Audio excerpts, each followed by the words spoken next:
That was with 6 weeks' notice, and I immediately started packing. But I also had 6 weeks to worry. The last ZX-10R I rode was a 2005, and though fun, it was sort of a beast. Even though 12 years have passed since the ZX-10R first appeared, that original bike's 433-pound measured wet weight and 160-ish rear-wheel horsepower are good enough to compete in 2016. That little green monster was entertaining, to say the least, but not known for being civil, gentlemanly or comfortable. The interim years have been a process of refinement, and if it's been a long journey, it wasn't fruitless. The 2016 ZX-10R is refined, easy to ride, comfortable, and still fast enough to scare you. 6 weeks and 8,000 miles later, I found myself in a nicely appointed Pitland garage at the Sepang International Circuit, sweating through jet lag and an hour-long tech briefing in a 95-degree tropical soup. I don't want to go over every detail. You can read Motorsports editor Madsen's 2016 ZX-10R first look story for that information, but I gleaned some interesting new tidbits during the hour-long presentation from the Kawasaki Illuminati, including product manager for two-wheeled USA models, Croft Long, project leader Yoshimoto Matsuda, 2015 World Superbike champion Jonathan Rhee and others.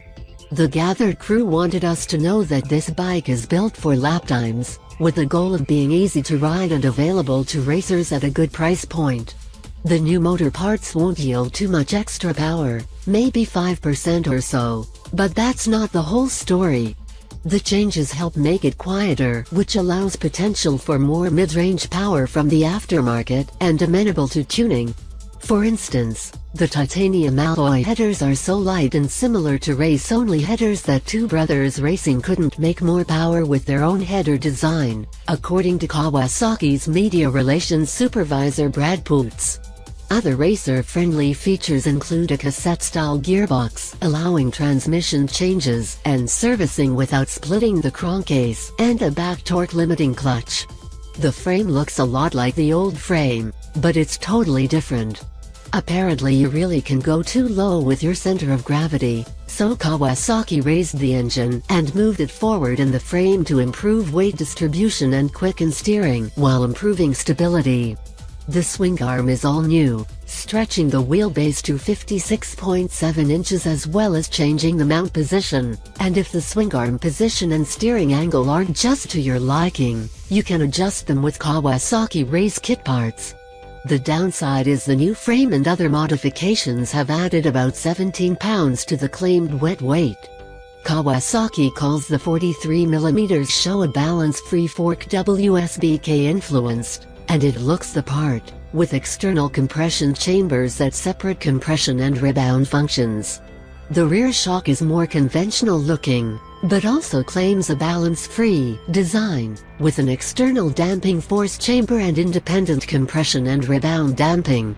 Showa suspension engineer Tomoyuki Minora told me the new fork is serviceable by independent suspension tuning shops, meaning spring, oil and seal changes are relatively simple, but it may be difficult for independent suspension shops to tune the damping by altering the shin stacks.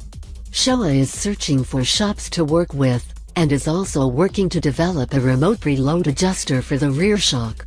Minora-san didn't understand the phrase remote preload adjuster, so I'm scraping the skin off my knuckles adjusting the rear shock, and he instantly got it. That's the international language of suspension adjustment. Brakes are special bits also, Brembo M50 cast monoblock calipers that tasted like money when I touched my tongue to one. The stainless brake lines don't just look good, they are top-spec items, and the entire system is the same as the $50,000 H2Rs.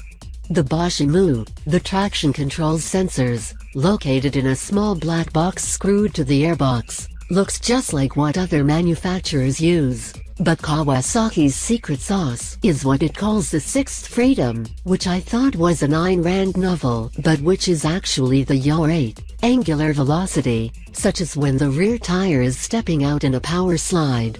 The Engine Management Unit (EMU) measures yaw as well as receiving data on the other dynamics, acceleration, pitch rate, roll rate and cornering force. Kawi claims its system is better because it is predictive, using all the variables the ECU can measure to control power to the back wheel and boost rider confidence. It also works with the available Kawasaki Intelligent Braking System (KIBS) ABS to adjust braking force based on lean and acceleration, similar to the systems on the Yamaha R1 and BMW S10R. There's new bodywork for better wind management and aerodynamics, and the rear turn signals and tail lamp make it more racer/track day friendly, but what Kawasaki emphasized at the technical briefing was the electronics package. So here are some numbers, the ones I always skip to when I'm reading a new model review.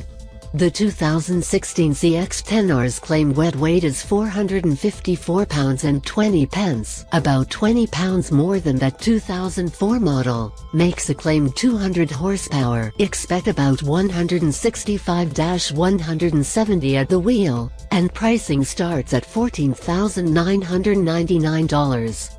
But how well does it work? Kawasaki had very generously rented Sepang. A guy I met on the train from the airport told me how to say it, Sepang, for the week. It's a 15-turn, 3.4-mile GP track with 2 long straights and a mix of high-speed and low-speed twists.